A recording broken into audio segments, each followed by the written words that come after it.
नमो नारायण, नमस्कार। मैं आकाश शुक्ला आप सभी का स्वागत करता हूं हमारे YouTube चैनल एस्ट्रो गुरु ज्ञानम में। हमारा साथ है भारत के प्रख्यात ज्योतिष आचार्य डॉक्टर आचार्य भूपेंद्र शर्मा जी। आज हम इनसे कुछ प्रश्न पर चर्चा करेंगे। गुरु जी नमस्ते। गुरु जी नमस्कार, नमो नारायण। मेरा पहला प्रश्न है कि जातक किन परिस्थितियों में स्वार्थी होता है, इसके बारे में थोड़ा सा आप ज्योतिष के अनुसार हमारा मार्गदर्शन करेंगे। देखिए, परिस्थिति की अगर बात करें तो व्यक्ति के चरित्र और चित्रण की अवस्था जो है उसके लिए सबसे ज्यादा प्रभावी रहते हैं ग्रह स्थितियां। ग्रह ही व्यक्ति को परमार्थी और स्वार्थी बनाते हैं।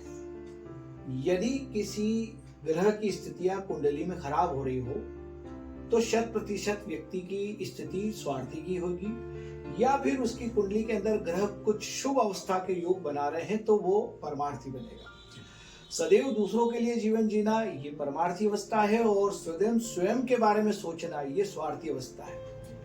और इसमें कई ऐसे कुछ अलग अलग पॉइंट है जिसमें राशि और ग्रह स्थितियां और कुछ योग ऐसे होते हैं और अंक भी होते हैं जिनके कारण व्यक्ति जो है वो स्वार्थी बन जाता है। किन अंकगणित के अनुसार किस प्रकार से व्यक्ति स्वार्थी हो सकता है, इसके बारे में थोड़ा हमें बताएंगे आप। देखिए, अंक गणित की अगर बात करें तो ये जो चौथा अंक होता है ज्योतिष के अनुसार, अंक ज्योतिष के अनुसार जो चौथा अंक है जिसमें स्पेशल 4 अंक वाले, जैसे कि 4 है, 13 है, 22 है, 31 है, इन तारीखों पे जन्म होने वाले बच्चे ज्यादातर कई बार देखा गया है कि स्वार्थी विचारधारा के होते हैं। इन्हें अपने काम को सिद्ध करने के लिए उन्हें अवस्था वश बोलते हैं ना, वो समय पे आने पर गधे को भी बाप बना लिया जाता है, तो वो वाली स्थितियां बनती है। ऐसे जातक अंक ज्योतिष के अनुसार, क्योंकि वो राहु का अंक है और राहु का अंक कहीं ना कहीं प्रभावित देता है, क्योंकि सबसे बड़ा इंसान के जीवन में स्वार्थी बनाने का कारक ग्रह है तो वो है राहु। क्योंकि राहु पहले स्वार्थ सिद्धि, राहु से संबंधित एक प्रचलित कथा है कि चंद्र का रूप धरकर राहु जो है वो किसी भी अवस्था में अमृत को पान करने के लिए, स्वर्ग की जो है स्थितियों को पाने के लिए वो अमृत मंथन में अपना प्रवेशिका ले लेते हैं। तो यहाँ कुछ पाना यदि स्वार्थवश हुआ, और सबसे पहला स्वार्थ किसके मन में व्यक्त हुआ? राहु के मन में। तो ग्रहों में सबसे ज्यादा स्वार्थ अगर किसी ग्रह में बताया गया तो वो राहु में बताया गया। और राहु जो है वो व्यक्ति को 100% स्वार्थ की स्थितियों को प्रबल बनाने के लिए योग कर स्थितियों को निर्मित करता है। अगर राहु कभी कुंडली में दूसरे ग्रहों को भी प्रभावित करता है तो वो ग्रह या वो स्थान या वो जातक कहीं ना कहीं स्वार्थ अवस्था में उलझ जाता है। इसमें राशि की बात करें तो ज्यादातर आपने देखा होगा कि राशि और लग्न की बात करें अगर, तो जैसे राशि है, वृषभ राशि है, वृषभ लग्न के लोग हैं। मिथुन राशि या मिथुन राशि के लग्न के लोग हैं। सिंह राशि या सिंह राशि के लग्न के लोग हैं। वृश्चिक राशि अथवा वृश्चिक लग्न के लोग, अथवा कुंभ राशि और कुंभ लग्न के लोग। और इसमें सबसे ज्यादा राशि का प्रभाव पड़ता है, क्योंकि राशि का प्रभाव व्यक्ति के चरित्र के ऊपर ज्यादा होता है। लग्न का प्रभाव भी रहता है लेकिन लग्न का संबंध भी राशि से, इसलिए पहली प्राथमिकता राशि को दी जाती है। राशि गति स्थिति, क्योंकि चंद्रमा मन का कारक है और मन किस राशि में जुड़ा है जातक का, किस नक्षत्र में है, उसके आधार से सबसे ज्यादा प्रभाव उसके जीवन पे पड़ता है। एक और प्रश्न गुरुजी मेरा आपसे कि किन, जब जातक स्वार्थी होता है तो किन रिश्तों को लेकर अधिक स्वार्थीपन उसके मन में आता है, किस स्थिति कारण? देखिए, ऐसा होता है कि कई बार है ना, ग्रह किसको देख रहा है, किस ग्रहों को प्रभावित कर रहा है, उसके हिसाब से वो उस रिश्तों को ज्यादा अपने स्वार्थ में ले लेगा। अब जैसे कि राहु कुंडली में कहीं विराजमान हो और वो कहीं ना कहीं अगर मान लीजिए बुध को देख रहा है, तो ऐसे जातक क्या होता है कि वो अपने व्यापार से स्वार्थी होते हैं, अपने व्यापारिक करण मित्र आदियों से ज्यादा, मतलब मित्र, व्यापारिक मित्रों से स्वार्थी होते हैं, ग्राहकों से स्वार्थी होते हैं, और बेन बेटी बुआ आदि से स्वार्थी होते हैं। अगर मंगल पे अगर राहु की कहीं ना कहीं दृष्टि पड़ रही है ना, तो ये स्वार्थ की स्थिति को पैदा करने का काम करता है। क्योंकि इसके पीछे कुछ बारीकी अगर अध्ययन लॉजिक अगर बात करें तो इसमें ऐसा है कि मंगल जो है वो पराक्रम की स्थिति को पैदा करता है, लेकिन राहु अगर उसको देखेगा तो पराक्रम छोड़ देगा। इंसान पहले स्वार्थ से कितनी जल्दी और इजी में सब कुछ प्राप्त हो जाए, बिना पराक्रम के सब कुछ प्राप्त हो जाए। ये कारण कहीं ना कहीं जो है राहु के कारण हो जाता है। राहु की दृष्टि मंगल पे पड़ जाना, तो ये कारण बना। यहाँ पर मित्रों के साथ स्वार्थी हो जाता है, यहाँ भाइयों के साथ स्वार्थी हो जाता है और उनके द्वारा स्वार्थ प्राप्त करके अपना कार्य सिद्ध कर लेता है।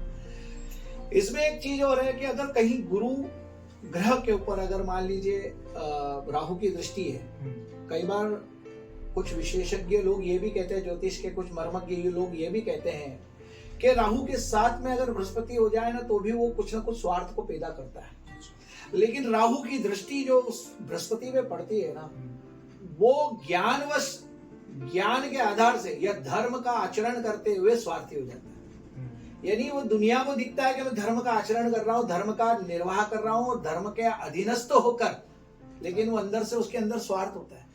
और वो रिश्तों में बुजुर्गों के साथ में भी स्वार्थ अवस्था पैदा करता है। गुरु या कहीं पे भी वो जहाँ बुजुर्ग है, गुरु हैं, उनके साथ में उसकी स्वार्थ की स्थितियां निर्मित करता है। एक इसमें और स्थितियां बन जाती है कि शुक्र, क्योंकि विलासिता का कारक शुक्र होता है और विलासिता का कारक जो शुक्र है, अगर वो कहीं ना कहीं अगर शुक्र की दृष्टि अगर शुक्र पे अगर राहु की दृष्टि पड़ जाती है तो जातक स्त्रियों से स्वार्थ स्त्री हो जाता है, स्त्रीवश स्वार्थी हो जाता है।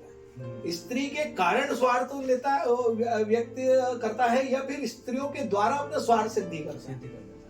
और ऐसा जातक धन के आसक्त में अवस्था में रहता है, कहीं ना कहीं धन संचित करना, धन की स्थितियों में उलझे रहना और किसी न किसी प्रकार से उसको धन, वैभवता और स्त्री का सुख मिलता रहे, इसलिए वो स्वार्थी हो जाता है।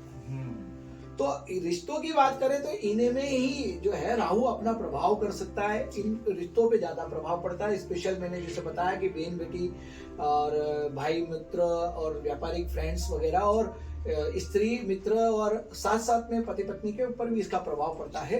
कई बार तो पति पत्नी भी देखा गया कि स्वार्थी हो जाते हैं, अपने स्वार्थ सिद्धि के लिए पति पत्नी के संबंधों में कहीं मधुरता खत्म होती जाती है। तो ये उसके कारण है।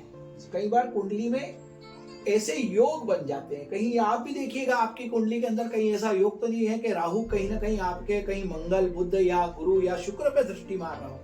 और अगर आपको ये जानकारी नहीं है कि ये दृष्टि कैसे होती है, तो सीधी सीधी बात है कि जहां वो राहु बैठा उसके बिल्कुल सामने अगर उस घर में अगर ये ग्रह बैठे, मंगल, गुरु, बुध और शुक्र, अगर ये ग्रह बैठे हैं तो निश्चित रूप से वो पूर्ण दृष्टि से है और पूर्ण दृष्टि के कारण ये परेशानियां उत्पन्न होती ही होती है। तो इस प्रकार के जो योग बनते हैं ये कई बार कुंडली में स्वार्थी बनाते हैं। तो इस प्रकार के कई योग कुंडली में है जिनको देखना, समझना, जानना हमें बहुत जरूरी है और हमारे दर्शकों को भी बताना जरूरी है कि स्वार्थी लोगों से दूर कैसे रहा जाए। इस वीडियो का या आपके आज इस विषय का मूल जो है लक्ष्य या इस प्रयोग का जो हम आज जो प्रयोग कर रहे हैं, आज हम ये जो विषय बना रहे हैं, इस विषय के ऊपर सबसे बड़ा महत्व होता है इस विषय का यही होना चाहिए कि लोग ऐसे स्वार्थी लोगों से कैसे बचें, कुंडली के आधार से और ज्योतिष विद्या के आधार से ऐसे लोगों को कैसे जांचा जाए। इसलिए ये विद्या लोगों तक जाना चाहिए, ये वीडियो लोगों तक जाना चाहिए, ज्ञान लोगों तक जाना चाहिए।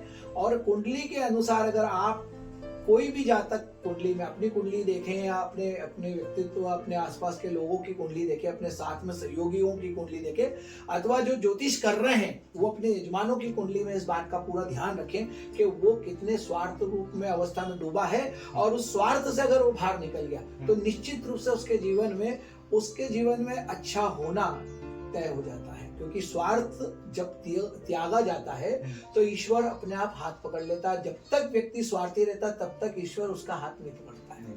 क्योंकि जहाँ स्वार्थ है वहां काम, क्रोध, मद, लोभ की आसक्ति अपने आप पैदा हो जाती है। क्योंकि स्वार्थ है तो स्वार्थ इन सब की जड़ है। पंच जो काम, क्रोध, मद, लोभ, मोह जो रूप है, इन सब की जड़ है व्यक्ति की स्वार्थ सिद्धि इन सब को पैदा करती है और स्वार्थ सिद्धि इन सबको नष्ट भी कर सकती है। इसलिए इंसान को स्वार्थ को अगर एकत्रित करना है, स्वार्थ से अगर दूर हट जाए तो ये पंच जो गलत संगति है, पंच जो तत्व हमारे खराब करने की, उनकी जो पंच तत्व की जो साधना को खराब करने के लिए काम, क्रोध, मद, लोभ, मोह, ये 5 चीजें जो हमारे जीवन को खराब करती है, उन सबको ये ठीक करने के लिए सहायता प्रदान करेगी। धन्यवाद गुरुजी। गुरुजी द्वारा जानकारी प्राप्त हुई है, उम्मीद है आप लोगों को बहुत लाभप्रद होगी। आप भी अपनी कुंडली जांचिए और आपके आसपास लोग कुंडली देखिए किस प्रकार से लोग आपके साथ जुड़े हुए हैं। इसी प्रकार की वीडियो प्राप्त करने के लिए हमारे YouTube चैनल एस्ट्रो गुरु ज्ञानम को आप सब्सक्राइब करें और बेल आइकन बनाना ना भूलें। धन्यवाद। नमो नारायण। नमो नारायण।